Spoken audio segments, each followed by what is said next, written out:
to lead the panel discussion, I'd like to introduce from Gartner, Peter Firstbrook.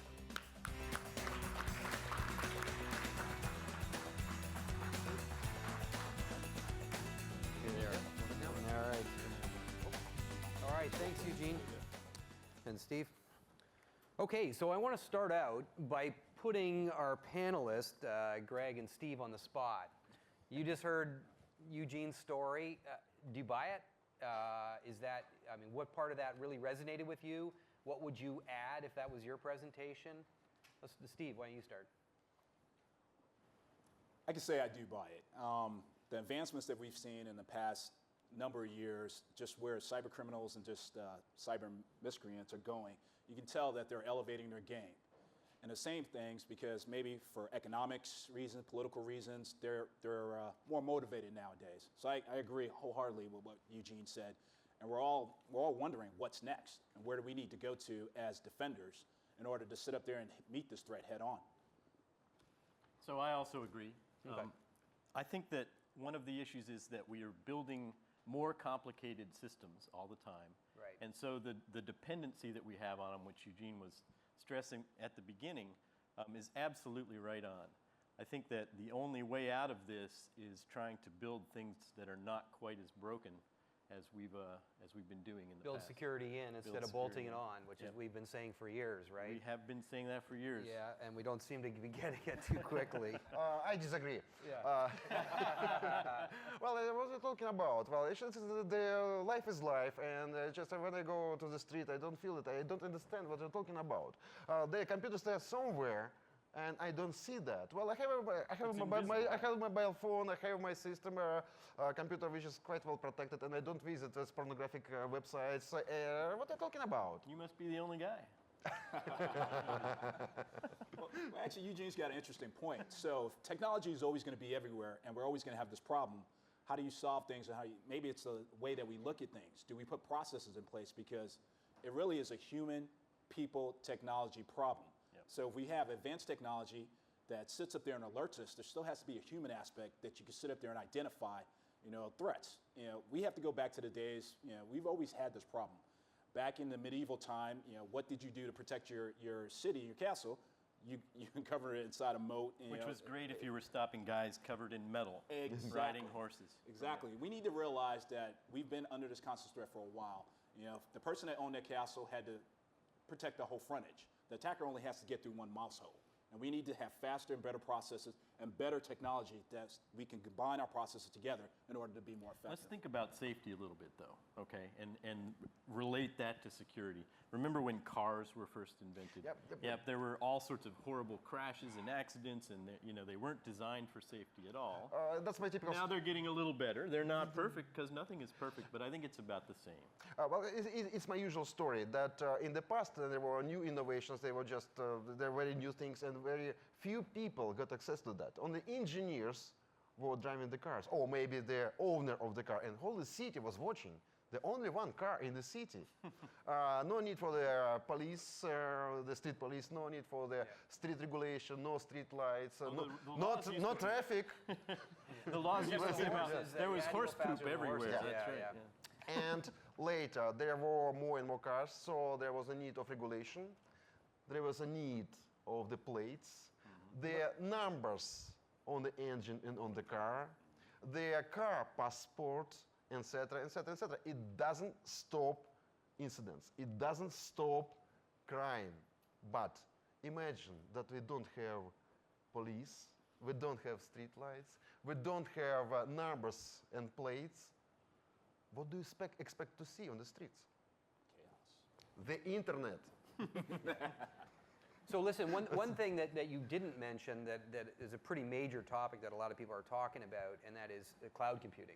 What happens when we put all these resources in an amorphous cloud provider, Amazon or Google, and they're now the purveyors, they're the banks of the new world, right? Of the information age, cloud providers become the banks where we put all our important stuff. What happens there, and what's the impact there? Steve, why don't we start with you? I think the impact that we're going to see is that we're going to see basically we'll see a shift. Essentially, you're going to see the same thing that the cyber criminals are doing now, going against the desktop, just really pointed towards the cloud.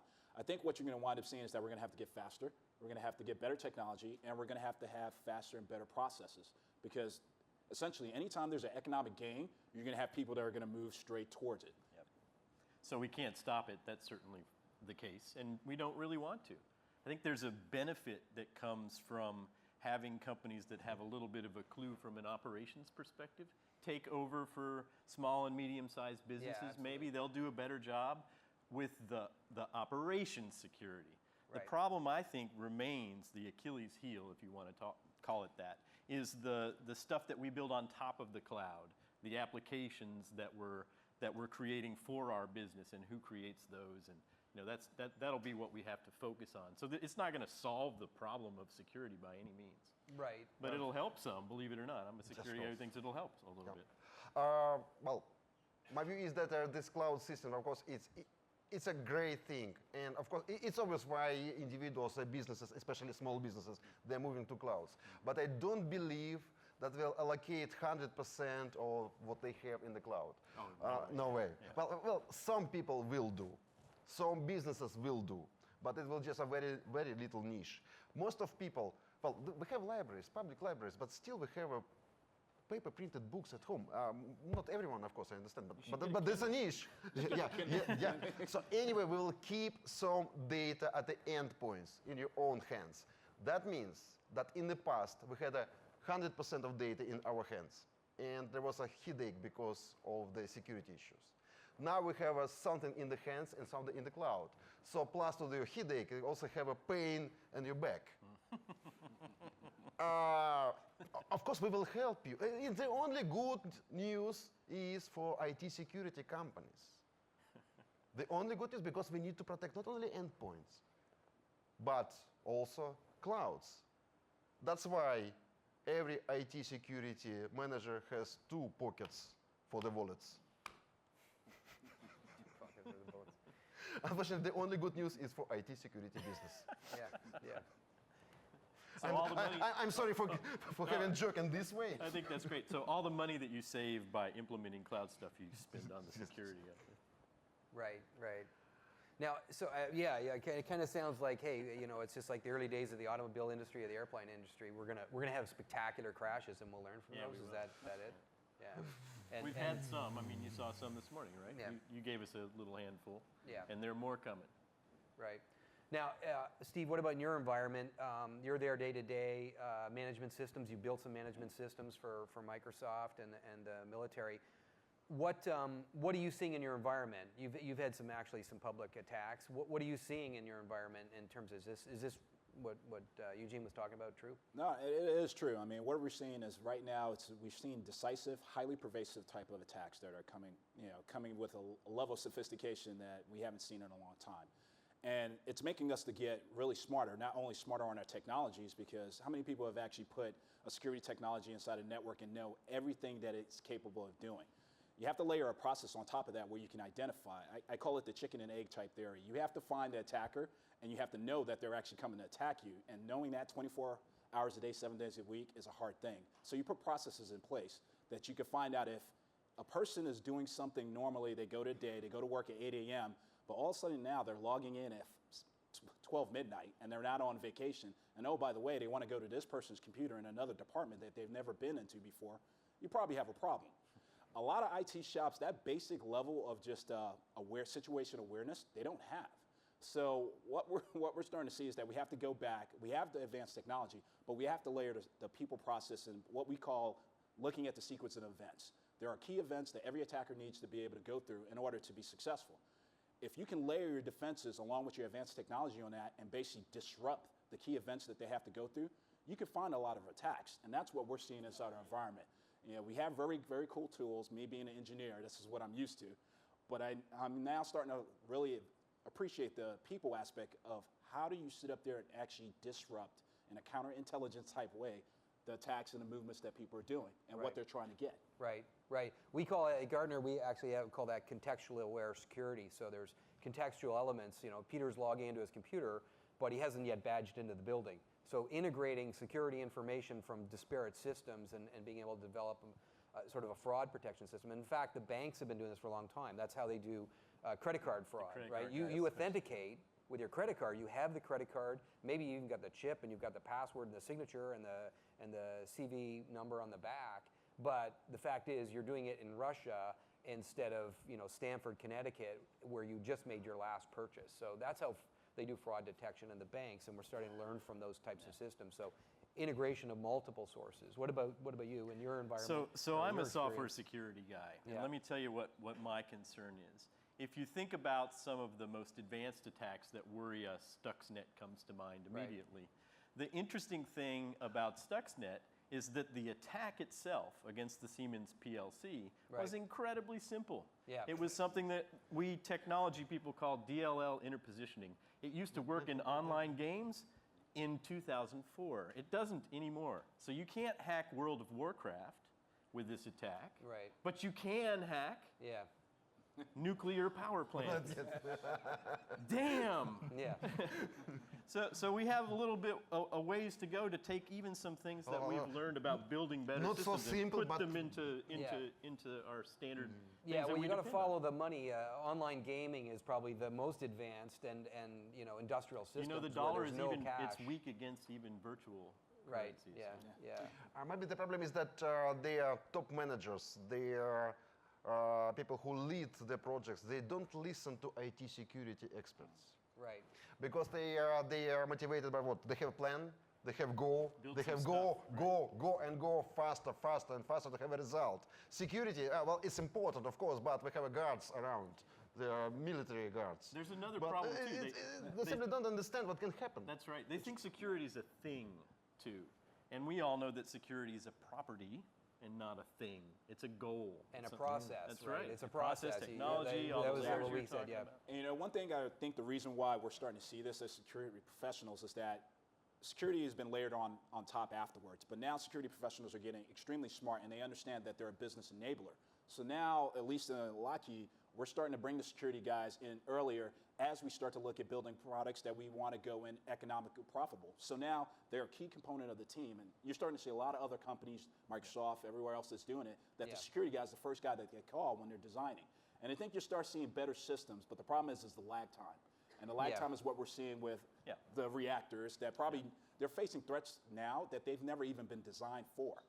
We're building on top of languages that we never even saw the threats. Like C was designed how long ago, and some of the threats Yeah. that they're seeing. Step 7, And ladder logic control. And let's think a little bit different. Okay. Putting on the place of some project manager, the man who has a new power plant and manage the power plant and is has the schedule. And if the man let IT security people to manage the process, It would break. he will never press the start button.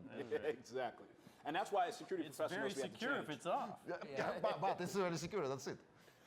And that's why I'm saying we're getting smarter that we understand that the person has to put the button on, but we want them to put the button on after we've checked everything else and we make sure it's right. So let's agree that the most secure scenario is computer is disconnected Right. from the internet. Yeah, of course. All their connections they are blocked. It's also the most The useless. power is switched off. Actually, you can bury it in a hole. And the user is sleeping or dead. Okay, all right, one more level. Let's agree. Let's bury that. It's and a then we'll go. perfect scenario, but it's not real. Yeah.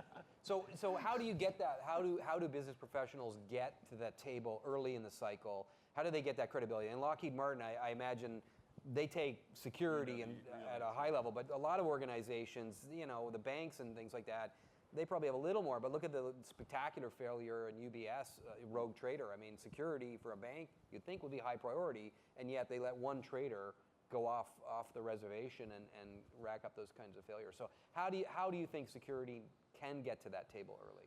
I think the biggest thing is that you have to sit up there and step back in your organization and build security inside your DNA. We do basic things to protect our PINs, protect our credit cards, because we understand the financial impact. Businesses have to understand that too, that security isn't a deterrent, it's an enabler. And the security professionals coming in with the right attitude, getting to the table, and coming top down from the CEO and telling people, hey, we're going to do this because we want to make money, but we want to make money in such a way that we're securely, and we're making sure that we're not doing things that are going to harm us or harm our position. And that's how you bring the security guy to the table early. Or they're not. They want to make sure they're not in Eugene Kaspersky's next presentation. Exactly. Or USA Today. Such leverage. Yeah, exactly. And it is leverage. I mean, surprisingly enough, the media, as many people will look differently, are our friends because they bring out the areas where essentially we've been inadvertently, we've just been lax. And it makes us reinvigorate ourselves and go, okay, we need to attach ourselves to this mission again and really start driving things home. And it's a continued process that goes all the way through. And you're starting to see it because if you go 10 years in the past and see security then and see it now, Totally different. totally different. Yeah. And we just have to keep leapfrogging. The problem is that we're dealing with attackers that we don't know exactly everything they do and all the technology they have. And it's really hard to get deep into that. We're more open than the attackers are. We have to find a way to continue to keep and when you're in that type of environment, you can create things and basically just lay it on people. We have to find a way where as defenders, we share enough information that we can advance our craft as much as the attackers are advancing theirs. So there are ways to do that. I'm running a little project called the BSIM, and back when this poor guy was working at Adobe, that's funny. Long time ago. Back when he was working at Adobe, we were talking about how to build security in, and Adobe is a perfect example of a company that's trying like crazy to catch up to building things very right. late, yeah. That's okay. You know, there are many companies that are in this situation. From my perspective, we've made a lot of progress in the financial services industry. Right. UBS aside, but you know, there are others that are doing a better job. Let's just say. In the ISV community, we're getting better. The stuff that Microsoft's done over the last 10 years has actually made a real difference. Yeah. If you think about Windows 7 versus Windows 98, they have things like a kernel and some other good ideas. So that's very helpful. The problem is, and this is what worried me a little bit about one of your slides, the government is way behind. Lockheed Martin needs a little bit. So we talked about this offline. This is important. So if we rely on the government to regulate this stuff, we're first going to have to teach them what that means because they frankly just don't know. Yeah. And so right now the private sector, I mean, you guys are a good example of leading security technology in interesting direction. Some of these projects at Microsoft and Adobe and Fidelity and Bank of America, they're moving things in the right direction. We need that to get back to the government if they're going to regulate this stuff. So I'm going to help Greg with that and pull a little bit back. I think the government is smart enough. I think they're pretty much at the point where they need the public and private partnership to be able to help out because it's the government. They're large. And it's an overwhelming problem that they have to deal with, both legacy systems all the way forward. But just as Greg said, we need Gary. Sorry, right. good. He started it. He started it. Let's Gary. call him Bill. I know we'll call him Bill later. Yeah. What Gary hit on was the point of that we need to create this partnership, both public and private, and we need to basically create that coalition to bring people forward. The parts of the government that need to be brought forward and basically leapfrog them to a baseline level that we can all work together. And that's where I think the government, they're trying to wrap their arm around a huge problem that the private sector's been dealing with for a while. Right. So it's a collaboration that, you find somebody on the weakest chain or just someone that's in the group that needs a little bit of help. You go out there and you try to bring them up to your level. And that's essentially what you're seeing. And it's starting a little bit. We just need to accelerate it because the attackers are already accelerated. I think that you mix a little bit two things there. First of all, the government regulation and the tools to engineer that. Yeah. I think that we have to understand that it's not possible to solve the problem with going only one way. We have to have a set of the things done. And first of all, I think that's, of course, it's a government regulation. Good news is that governments already understand that, finally. After the Estonia incident, Stuxnet, other incidents with IT security, governments now they are aware of the problem and they want to do something, but they don't know what to do. The first, I think that we have to split, we have to build different categories of their IT systems. Critical for their national security or international, the global security. Critical for their some kind of level of the business, small businesses, and I don't have the clear picture. It's just ideas to have different levels of their IT security needs, different regulation, and actually that's already done in military. I don't want to reinvent the wheel. It's already done, so we have to adapt the military standards. So the WikiLeaks guys have showed how well that's working, right? Well, I don't have any other way. We have to build some kind of the military like regulation for the rest of the life. Then we have to have the tools, the engineers, which have to construct all that. They have to have some technologies. So I'd like the to see us build operating everyday systems, software. systems like that, right? We need to work on the everyday stuff. And work on it every day, of course. Because cyber criminals, they also far away from the 10 years ago situation. So they are, well, IT security and IT security awareness. Of course, it's not the same as 10 years back. Cyber criminals and other bad guys, they're also not the same. Right. Well, right, you so know the pictures that you had? It's That's really what- interesting that's- to look at some of the old pictures of the script kiddies and compare those it's a- to the guys that are getting arrested now, and you just go, wow, hardened criminals versus teenagers with A pimple few years ago, there was arrest in UK, in London, and the leader of the gang was a 61 years old man. 61. Graybeard. He was the business guy. He was a manager. Yeah, He was a manager. manager. Yeah, yeah. Okay, so let me change it. You talked quite a bit in your talk about cyber warfare and nation states attacking each other. Do you guys buy that? Or do you think that, I suspect that North Korea is absolutely going to say they have a cyber warfare unit because... Cyber war is happening. It's going to happen. Yeah. The question is that where we should really spend all of our energy as a society? Does it matter? And I think if you do a thing that you just show cyber crime versus cyber war and how much is it really costing us right now, and you're going to see that we need to focus on cyber crime, in my view.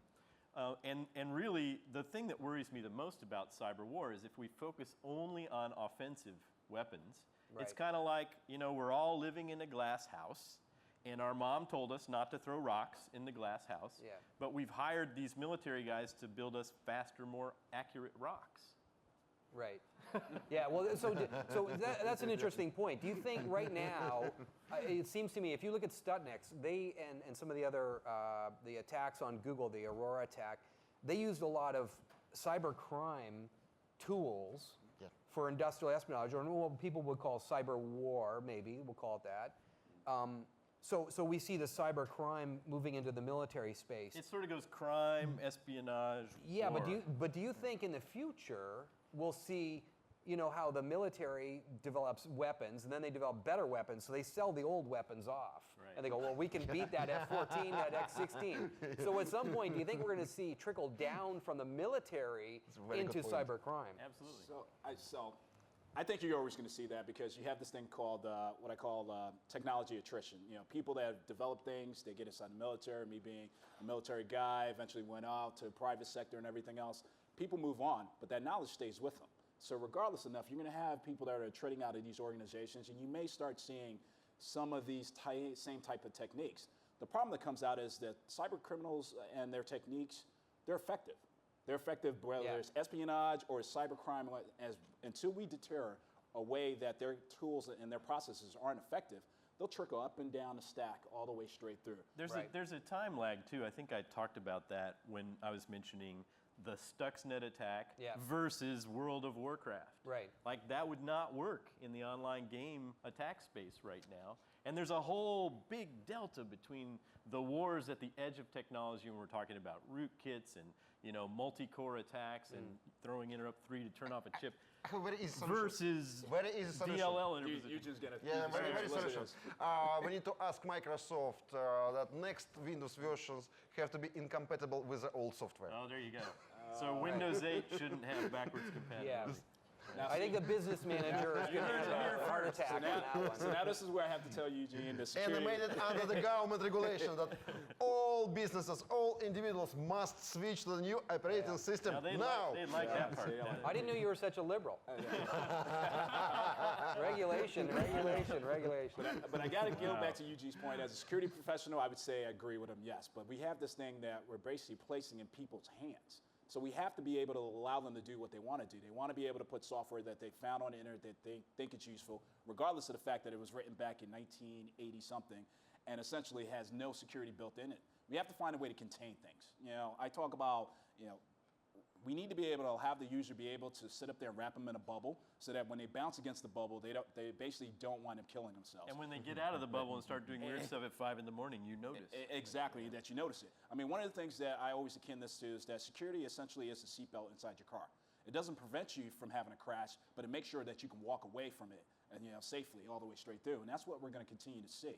Now, to move it to the next level, we're building cars now that can tell you when you're close to another car, when you get close to the edge of the road or to an object. Shoot, we're building cars that satellites can turn off. Exactly. This is how we're always getting smarter, and we're leapfrogging ahead, and we're trying to get our arms around the whole situation, and that's where we're moving to. So I just want to go back to something you guys were saying. Do you think it matters? Hackivism, cyber warfare. Do I have to guess the motivations of the attacker, or I just want to shut down any attack? So it depends on where exactly you sit within the chain. As a consumer, do you have to worry about the motivation of the cyber criminal or the cyber warfare? I think cyber criminal more than cyber warfare. Yeah. Because essentially that's a nation state. But remember, there's a reason why we have nuclear weapons. It's a deterrence. And even though all these countries are building cyber consequence units, it's essentially to make sure that they're prepared for some type of deterrent act. So it'll be really hard to see a cyber warfare because essentially the same medium that they have to launch these weapons on is the same medium that's getting attacked. So you draw the distinction, I do in my work, with kinetic impact. When you break something in the physical world and it could be construed as an act of war, then we'll call it cyber warfare. But short of that, we probably shouldn't, because it's a slippery slope and everything becomes cyber warfare, and the hype machine cranks along. Right. Yeah, it's a lot of hype terms. So, so the motivation doesn't matter. We have to patch the roof regardless of, we don't want different rooms getting wet. And what do you guys think is the biggest new security technology to come along in the last year or so? What do you think the biggest change has been, or the biggest example? In the last 10 years, Gary, I'll tell you what in my view is the biggest change, Yeah. is we realized that we can't just protect the broken stuff from the bad people. We have to fix the broken stuff. Okay. So we finally started to get a clue about security engineering. Yeah. We are in fact making good progress. I'm kind of rare among security professionals who's been doing this for longer than 10 years, because I'm optimistic that we're actually making forward progress. Right. Have we made enough? No. Yeah. But do we know what we should be doing? Yes, we do, and we're beginning to do it. The major change thing, I think it's their level of awareness. Okay. So the individuals, governments, they are different now. If I talk about computer security, not about mobile phone security. Right. So the same I know. story being told. And of course, they took the easier one. So Eugene talked obviously about the awareness, and Gary talked about actually building it in. I think for me, the one thing that I'm seeing technology-wise from that is that really those combined are starting to form what I call an advanced type of security intelligence, a heightened awareness on how to sit up there and take technology and apply it to a process where you could be more ahead of where the attackers are going. And we're starting to see this where it's an advanced technology, sitting up there with stack guards, other things that are starting to understand the techniques to kind of get around these systems. So, we talk a lot about the APT, the Advanced Persistent Threat, which essentially a lot of us in the security community have been seeing for a long time. It's just more prevalent now. And I think the barrier has been lowered to a lower or a level of skilled hacker or attacker to wind up using the same type of techniques. Like buying a bot. So it's the same thing that's happening for us too, and when we start looking at these new technologies. So I think the biggest thing that we're getting is that we're starting to get the brain power. We're starting to feel comfortable and get the brain power that we can actually use the heightened awareness to create tools that will be effective to sit up there and use against the threat. Okay. So Steve Jobs is on everybody's mind today, and the iOS OS, the pad, the iPad, and the iPhone, so far have been a relatively stable, unattackable environment. There are some. Have you heard of jailbreaking? Yeah, well, you can jailbreak it, but that's an I'm not attack talking on the about that, system. yes, But is that system where they're effectively whitelisting applications and they're checking applications in and checking applications out and have a kill bit so they can kill applications that go rogue? Is that where we should be going, or is Microsoft and Linux still on the right track where anything goes? I'm for computer freedom. Yeah. So I would prefer not to live in a nanny state, and I would prefer not to have one vendor tell me what I can and cannot run on my box. Yeah. That's because you're not general manager of nuclear power plants. Yeah, exactly. Well, yeah, good point. If you're building ATM machines, you're probably not going to have the same environment. But why are they using Windows 2000? They're not using I'm so glad I'm not at Microsoft. Yeah. But no, What do you think? I think essentially what we're starting to see is that the reason why iPads, iPhones, and everything else that they're so pervasive is I think they haven't got to the level yet where attackers are going to start. The economics of attacking an iPad is there. Yeah. Although they're starting to move into enterprises and everything else, and whether or not the security is really the right security model to go, we can't answer that because it hasn't been tested to that point yet. Okay. Yeah, And the market numbers don't allow for that. When the market numbers go up to the market numbers of Adobe Reader or to Microsoft, then maybe we can make the assumption. I mean, I think it's a good start of where they're going. It'll be NVIDIA next. Yeah, exactly. That's what's coming next. Yeah, okay, Eugene, go ahead. My view on that is that if you're talking about computers, these Mac machines versus Windows, I think from a security point of view, they're almost the same. And the reason why people think that Mac is more secure simply because cyber criminals, they're not so interested in Mac. Right. Well, the Mac market share was growing year by year, and this year we got first real instance, just a little bit. Yeah, but it went over 13%. well, Magic cyber criminals, they are humans too. They are lazy. They are happy with Microsoft Windows. They don't want to learn Mac. So simply because of that. And I think they're talking about computers. These systems are almost the same. The difference is with iOS, iPhones, iPads, the system is different. Applications are signed. Yeah. And I think this is a secure operating system. Well, it's a much more secure operating system, and it's much more secure concept because the software companies must have a certificate to be published on the store. So you can't write your own stuff But the anymore? difference is that it's much more complicated to develop software for these systems. Well, I am from software company, and I know that. And simply because it's much more complicated, they don't let us to develop what we want. Because of that, our solutions for Android, they're much more flexible. Yep. They're much more sexy than what we have for iOS. It means, actually, that the rest of software industry has the same problem. Well, if you don't develop such a software like Angry Birds, that's no problem. It's the same for all the systems. But if you develop system software, you have a lot of problems with iOS, with iPhones, iPads. It's almost not possible to develop what you really want. It means the software industry is not so happy with this. It means that Apple is not able to build a real strong community of software engineers and companies in the long terms. It means that this way, this ideology will have a niche. Only the niche, very loyal, very high-end niche. I don't want to say is it good or bad. It's a way, it's an ideology. It's not Apple is not a unique company doing that. Virgin Group, Richard Branson, very similar. They don't want to dominate the market. They just build the niche of very high-level service with a very loyal customers. That's it, and they're happy with that. So the Apple way and Microsoft way, they're different. Microsoft wants to dominate.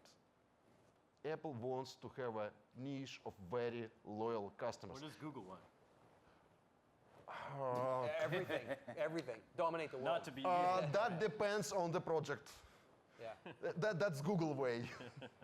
So Eugene, I got to ask you, if the Apple model of sitting up there creating a niche and basically constraining solution providers to be able to sit up there and actually build stuff on their platform unless they follow the Apple way, does that hurt them in the future? Because all these companies are working hard on today's problems that cannot go into Apple's iOS because it's hard, it's a barrier to entry.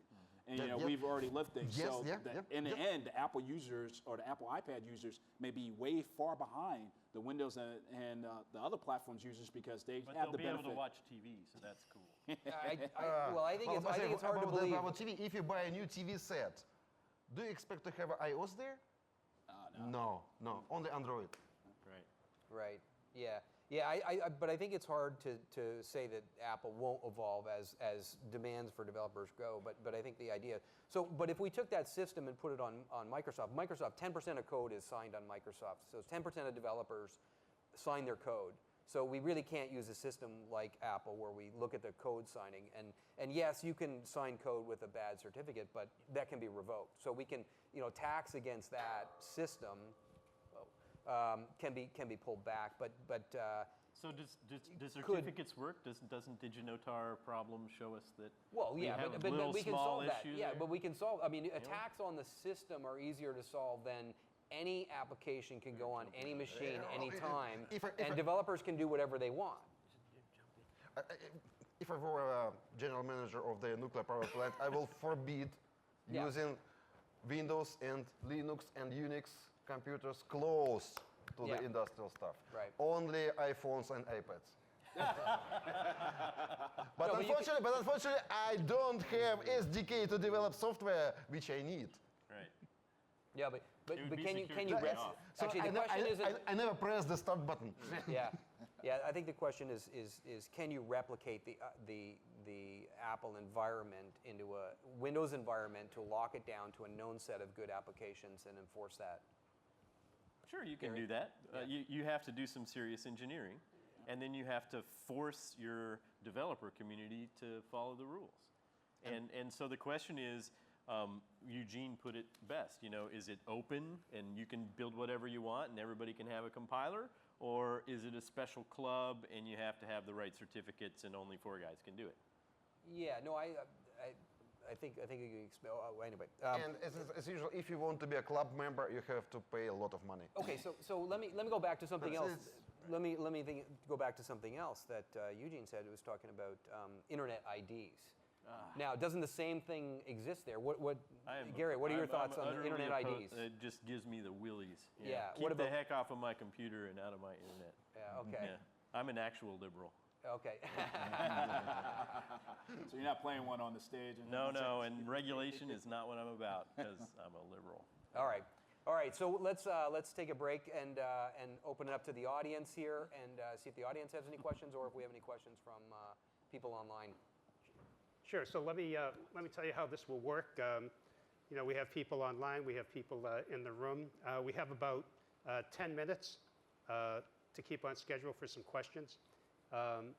So we have some people with microphones across the room. I think we have a question up here. Okay, so if you want to raise your hand, you can direct your question to the panel in general or to Peter or any individual. So, first question. Jean-Baptiste Su with L'Expansion in Paris. Maybe a question for Eugene. You mentioned iOS, macOS. What about Chrome OS? Do you think that it's as secure as Apple, more secure than Windows? That's a client. I don't really believe that there will be a visible number of users which will switch, 100% switch to this technology. I think that will be just a virtual machine in the traditional environment running that. So we'll have the same security issues. I don't really believe in their big market share for, maybe for some quite a limited tasks. I'm not sure. Well, if you have this client technology, security moves from the endpoint to the clouds. You're not a victim of their cyber vandals, you're a victim of hacktivists. Okay. Next question. Front row. Thanks. Interesting conversation. I heard a lot about threats here. I'm from the InfraGard organization here in New York. Should we be concentrating on threats or should we be concentrating on understanding what the risk is? That's a really good question. Can I take it? Yeah, absolutely. These words get used differently on this planet, and it's important to try to distinguish them. I say that a threat is an actor or an agent, and a vulnerability is not a threat.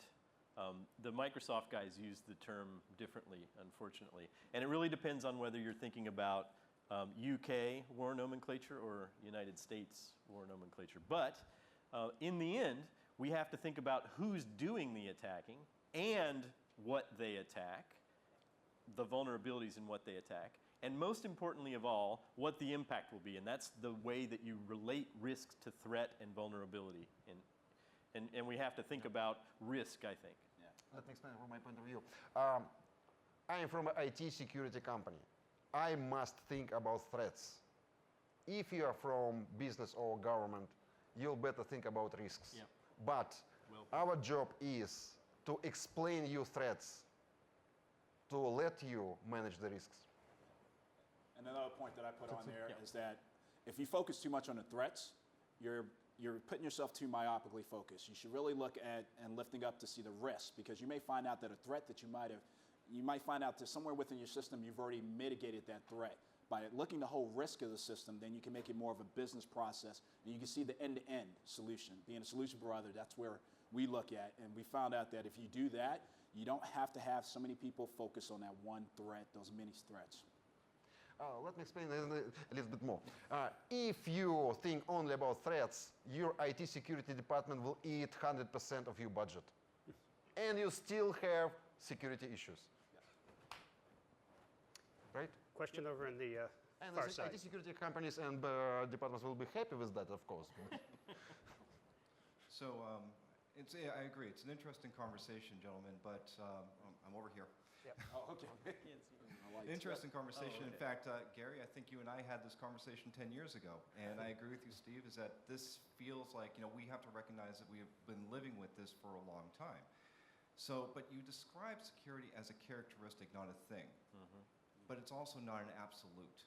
That's right. So what is the measure of security or the success of security? Because if you use the examples, because a lot of examples have been expressed here, but if we put them in the context, we may find that the analog equivalents of them are actually higher. The incidences are higher than there are of the digital equivalents. So what is the state that we're actually aiming for?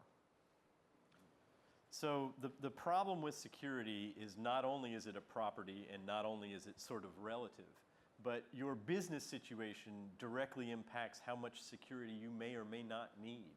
And your situation as a consumer is also going to impact how much security you may or may not need.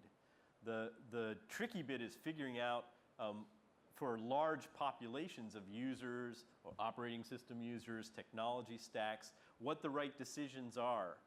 The good news is that we're beginning to build things that do discriminate on a security factor. That is, you can, if you're a smart, educated consumer, not just buying stuff off the shelf and not thinking about it, you can use security as a differentiator now. So I think we've elevated the conversation a bit, but we still rely ultimately on consumers to figure out how much is enough for them. Yeah. I think I narrow mine down to looking at businesses, you're going to have to decide what your risk tolerance and your risk profile is. And once you decided that, then you can figure out what level of security maturity you need to be at. Because you're right, security isn't going to be absolute. And you're not going to stop 100% of the threats or the attacks. But you need to stop the ones that are going to critically impact the percentage that you need to do your business. If you have 100% frontage and you've identified your critical assets to be about 25% of your business that absolutely has to continue to keep running, then you can start scaling and focusing your security efforts, security maturity, or any one of your technologies to really protect that 25%, and then the rest of the percentage, you just decide within your mind that they'll have a higher risk tolerance towards stuff. Let me give you a pithier way to think about this. 10 years ago, when Felton and I were breaking Java, we said, given the choice between dancing pigs and security, the world would choose dancing pigs every time. 10 years later, there is actually a choice between dancing pigs and security. If you're smart enough to choose security, you can do it now. But it's a hard choice. Did that answer your question? It's a very interesting discussion between a journalist who is very professional and very curious, and IT security experts, which are professional and very paranoid. Unfortunately, I like to think of myself as both. Do we have any other questions from the audience here? Out in the second row. On the right. You mentioned, well, I forgot who, that you need a public-private partnership to really have effective cybersecurity. And it's quite clear from your comments that the private sector is far out ahead of the government. Yet the government very clearly wants to lead the effort. Is it really in any position to do so? And what would be the consequences? One word answer, no. Whether or not they're ready to lead the effort, it's kind of funny to figure out who can lead this effort. It is true that the private sector is a little bit more advanced because of the business we've done, the attacks we've seen, and just the nature of our business. Government hasn't had that type of experience. They've been attacked a lot, but they haven't had to raise their different level of game. When you pull it around, it doesn't matter who leads it, as long as the leader understands that they don't know everything, and that they need good people that are going to do good work, whether it be private or public. I think we can wind up getting to the goal. And basically, we essentially need to get the politics and get things out of the way and the process out of the way. And essentially just decide we are going to do this no matter what, regardless of whether it's regulation, legislature, or anything else that has to come to line. We have to say we are going to put full bore every resource possible to sit up there and combat this threat, be it private sector, public sector, and whoever leads, it doesn't matter. Just as long as we can turn our direction and all the resources in one direction. I think we're having a conversation about that right now, but we haven't gone to the actions where everybody is automatic return. And that's where you're starting to see that things aren't moving as faster and quicker. But it's starting to happen, and the talk is starting to move things along. My point is that depends. 15 years ago, there were just cyber vandals developing their just primitive malware, and that was like a season flu, not so serious. So there was no need of government control and government leadership. Now, unfortunately, our physical security depends on the IT. So that's why I'm talking about government leadership. It came from a not so serious area to very serious. Okay, I think we have time for maybe one more question. We were sensitive towards everybody's schedule. Is there one more question from the audience?